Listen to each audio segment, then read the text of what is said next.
কোটা সংস্কার আন্দোলন নিয়ে উত্তাল সারা দেশ।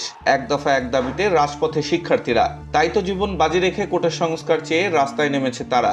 চলমান এই ইস্যুতে বেশ সরব দেশের সবুজ অঙ্গন। কোটা সংস্কার চেয়ে আন্দোলনরতদের সঙ্গে একাত্মতা প্রকাশ করেছেন চলচ্চিত্র শিল্পী, অভিনেতা, অভিনেত্রী সহ ইউটিউবার, ইনফ্লুয়েন্সাররা। তাদের মধ্যে একজন ছোট পর্দার অভিনেতা নিলয় আলমগীর। নিলয় নিজে একজন মুক্তিযোদ্ধার সন্তান। মঙ্গলবার সামাজিক মাধ্যমে কোটা সংস্কার চেয়ে আন্দোলনরত শিক্ষার্থীদের পাশে দাঁড়ালেন তিনি। মুক্তিযোদ্ধার সন্তান হয়েও এদেশে বৈষম্য চান না এই অভিনেতা। এক ফেসবুক পোস্টে নিলয় লেখেন, প্রধানমন্ত্রী, আজকের ছাত্রছাত্রীরা আগামী দিনের ভবিষ্যৎ। তারাই একটা সময় দেশের হাল ধরবে। এত ছাত্রছাত্রী ভুল দাবি করতে পারে না। আমি একজন মুক্তিযোদ্ধার সন্তান হয়েও বলছি, দয়া করে কোটা সংস্কার করে দিন। বাংলাদেশের মুক্তিযোদ্ধা এবং তাদের পরিবারকে যে সম্মান এবং ভালোবাসা আপনি সব সময় দেখিয়েছেন, তার জন্য আমরা আপনার কাছে কৃতজ্ঞ। কিন্তু দেশের সাধারণ মানুষের কাছে মুক্তিযোদ্ধা এবং তাদের পরিবার এখন হাসির পাত্র।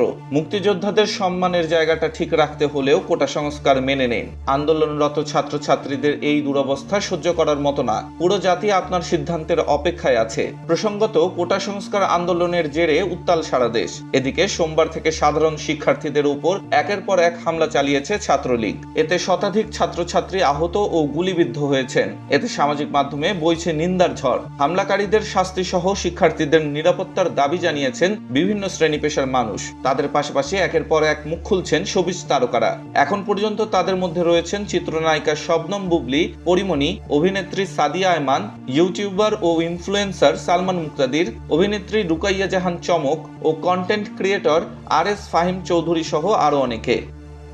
ডেস্ক রিপোর্ট, স্টার সংবাদ।